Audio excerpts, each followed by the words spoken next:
'Cause I am yours and you are mine.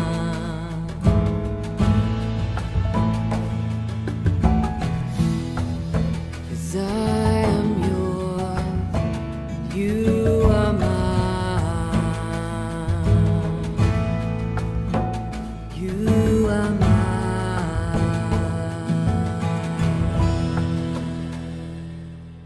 నిర్గమాకాండము 13వ అధ్యాయము 1వ వచనం నుండి. మరియు యెహోవా మోషేతో ఇలాగు సెలవిచ్చెను, ఇజ్రాయేలీలలో మనుషుల యొక్కయు పశువుల యొక్కయు ప్రథమ సంతతి అనగా ప్రతి తొలిచూలు పిల్లను నాకు ప్రతిష్ఠించుము, అది నాదని చెప్పెను.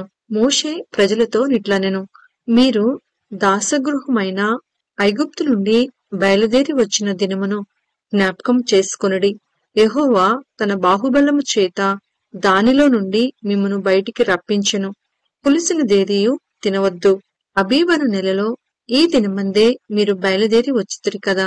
యెహోవా నీకిచ్చెదనని నీ పితరులతో ప్రమాణము చేసినట్లు కనానీయులకు, హిత్తీయులకు, అమోరీయులకు, హివ్వీయులకు, యెబూసీయులకు నివాస స్థానమయ్యుండు పాలు తేనెలు ప్రవహించు దేశమునకు నిన్ను రప్పించిన తరువాత నీవు ఈ ఆచారమును ఈ నెలలోనే జరుపుకొనవలెను. 7 దినములు నీవు పులియని రొట్టెలను తినవలెను. 7వ దినమున యెహోవా పండుగ ఆచరింపవలెను. పులియని వాటినే 7 దినములు తినవలెను.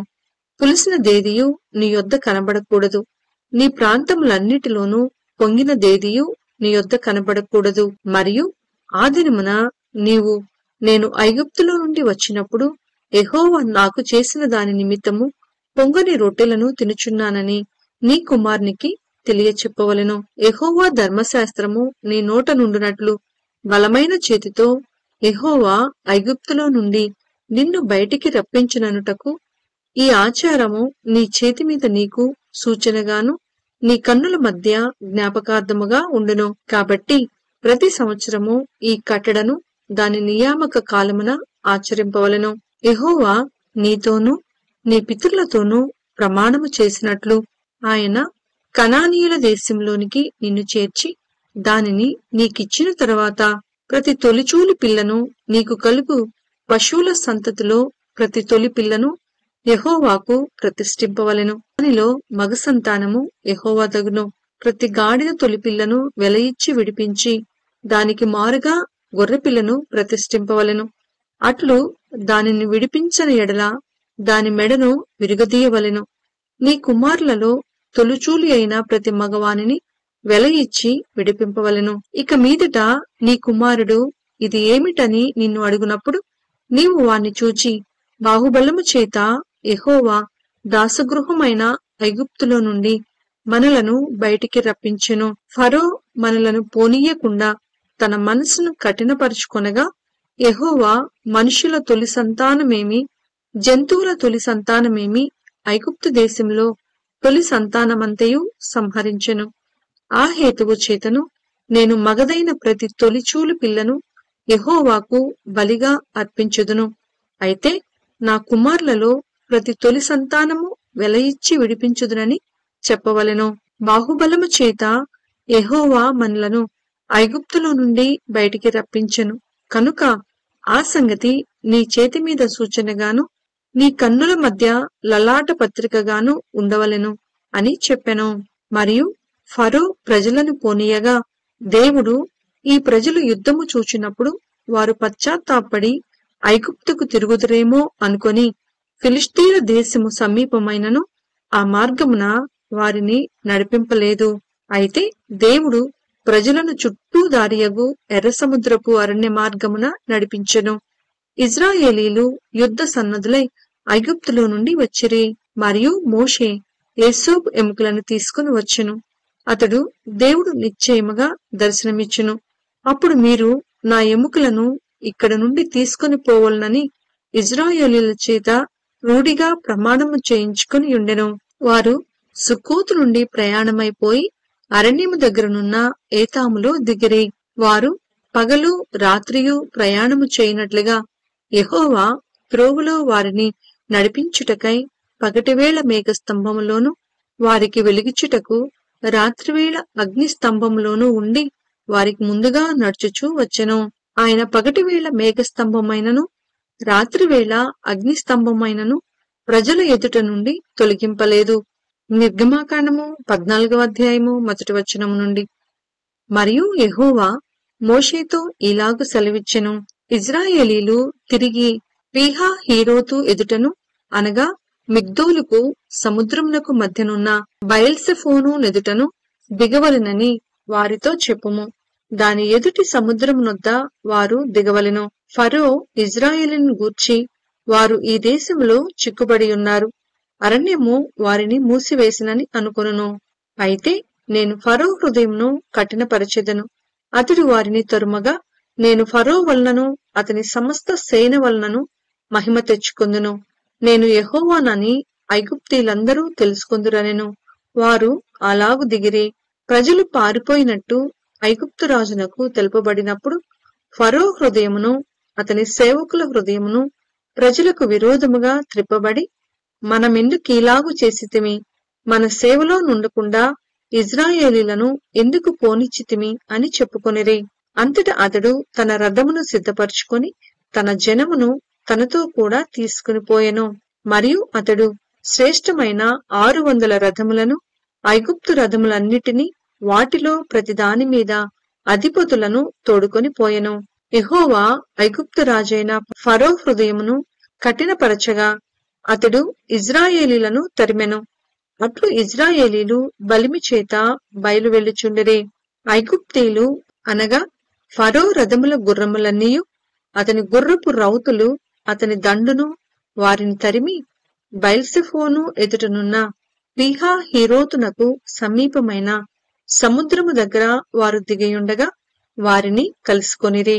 ఫరో సమీపించుచుండగా ఇజ్రాయేలీలు కన్నులెత్తి ఐగుప్తీలు తమ వెనుక వచ్చుట చూచి మిక్కిలి భయపడి యెహోవాకు మొరపెట్టిరి. అంతటి వారు మోషేతో, ఐగుప్తులో సమాధులు లేవని ఈ అరణ్యంలో చచ్చుటకు మమ్మును రప్పించితివా? మమ్మును ఐగుప్తుల నుండి బయటికి రప్పించి మమ్మును ఇట్లు చేయనేలా? మా జోలికి రావద్దు, ఐగుప్తీలకు దాసులు మగుదుమని ఐగుప్తిలో మేము నీతో చెప్పిన మాట ఇదే కదా. మేము ఈ అరణ్యమందు చచ్చుట కంటే ఐగుప్తీలకు దాసుల మొగుటయే మేలని చెప్పిరి. అందుకు మోషే, భయపడకుడి, యెహోవా మీకు నేడు కలుగు చేయు రక్షణను మీరు ఊరక నిలుచుండి చూడుడి. మీరు నేడు చూచిన ఐగుప్తీలను ఇక మీదట మరి ఎన్నడూనూ చూడరు. యెహోవా మీ పక్షమున యుద్ధము చేయును, మీరు ఊరకయే యుండవలనని ప్రజలతో చెప్పెను. అంతలో యెహోవా మోషేతో, నీవేళ నాకు మొరపెట్టుచున్నావు, సాగిపోవుడి అని ఇజ్రాయేలీయులతో చెప్పుము. నీవు నీ కర్రను ఎత్తి ఆ సముద్రం వైపు నీ చెయ్యి చాపి దాన్ని పాయలుగా చేయుము. అప్పుడు ఇజ్రాయేలీలు సముద్రము మధ్యను ఆరిన నేల మీద నడిచిపోవుదురు. ఇదిగో నేనే ఐగుప్తీల హృదయములను కఠినపరచుదును, వారు వీరిని తరుముదురు. నేను ఫరో వలనను అతని సమస్త సేన వలనను అతని రథముల వలనను అతని గుర్రపు రౌతుల వలనను నాకు మహిమ తెచ్చుకొందును. నేను ఫరో వలనను అతని రథముల వలనను అతని గుర్రపు రౌతుల వలనను మహిమ తెచ్చుకొన్నప్పుడు నేను యెహోవానని ఐగుప్తీలు తెలుసుకొందురనెను. అప్పుడు ఇజ్రాయేలీల ఎదుట సమూహమునకు ముందుగా నడిచిన దేవదూత వారి వెనుకకు పోయి వారిని వెంబడించెను. ఆ మేఘస్తంభము వారి ఎదుట నుండి పోయి వారి వెనుక నిలిచెను. అది ఐగుప్తీల సేనకు ఇజ్రాయేలీల సేనకు నడుమ ప్రవేశించెను. అది మేఘము కనుక వారికి చీకటి కలిగెను, కాని రాత్రి అది వీరికి వెలుగిచ్చెను. కనుక ఆ రాత్రి అంతయు ఐగుప్తీల సేన ఇజ్రాయేలీలను సమీపింపలేదు. మోషే సముద్రం వైపు తన చెయ్యి చాపగా యెహోవా ఆ రాత్రి అంతయు బలమైన తూర్పు గాలి చేత సముద్రమును తొలగించి దానిని ఆరిన నేలగా చేసెను. నీళ్లు విభజింపబడగా ఇజ్రాయేలీలు సముద్రపు మధ్యను ఆరిన నేల మీద నడిచిపోయిరి. ఆ నీళ్లు వారి కుడి ఎడమ ప్రక్కలను వారికి గోడవలే నుండెను. ఐగుప్తీయులను ఫరో గుర్రములను రథములను రౌతులను వారిని తరిమి సముద్ర మధ్యమున చేరిరి. అయితే వేకువజామున యెహోవా ఆ అగ్ని మేఘమయమైన స్తంభము నుండి ఐగుప్తీల దండు వైపు చూచి ఐగుప్తీల దండును కలవరపరిచి వారి రథచక్రములు ఊడిపడినట్లు చేయగా వారు బహు కష్టపడి తోలుచుండిరి. అప్పుడు ఐగుప్తీయులు ఇజ్రాయేలీల ఎదుట నుండి పారిపోదము రండి, యెహోవా వారి పక్షమున మనతో యుద్ధము చేయుచున్నాడని చెప్పుకొనిరి. అంతలో యెహోవా మోషేతో, ఐగుప్తీల మీదికిని వారి రథముల మీదికిని వారి రౌతుల మీదికిని నీళ్లు తిరిగి వచ్చినట్లు సముద్రము మీద నీ చెయ్యి చాపుమనెను. మోషే సముద్రము మీద తన చెయ్యి చాపగా రొద్దు పొడిచినప్పుడు సముద్రము అధిక బలముతో తిరిగి పొర్లెను. కనుక ఐగుప్తీలు అది చూచి వెనుకకు పారిపోయిరి. అప్పుడు యెహోవా సముద్రము మధ్యను ఐగుప్తీలను నాశనము చేసెను. నీళ్లు తిరిగి వచ్చి ఆ రథములను రౌతులను వారి వెనుక సముద్రంలోనికి వచ్చిన ఫరో యొక్క సర్వసేనను కప్పివేసెను. వారిలో ఒక్కడైనను మిగిలియుండలేదు. అయితే ఇజ్రాయేలీలు ఆరిన నేలను సముద్రపు మధ్యనున్నప్పుడు ఆ నీళ్లు వారి కుడి ఎడమ ప్రక్కలను గోడవలే నుండెను. ఆ దినమున యెహోవా ఐగుప్తుల చేతిలో నుండి ఇజ్రాయేలీలను రక్షించెను. ఇజ్రాయేలీలు చచ్చిన ఐగుప్తీలను సముద్ర తీరమున చూచిరి. యెహోవా ఐగుప్తీలకు చేసిన గొప్ప కార్యమును ఇజ్రాయేలీలు చూచిరి. కనుక ఆ ప్రజలు యెహోవాకు భయపడి యెహోవా యందును ఆయన సేవకుడైన మోషే యందును నమ్మికయుంచిరి.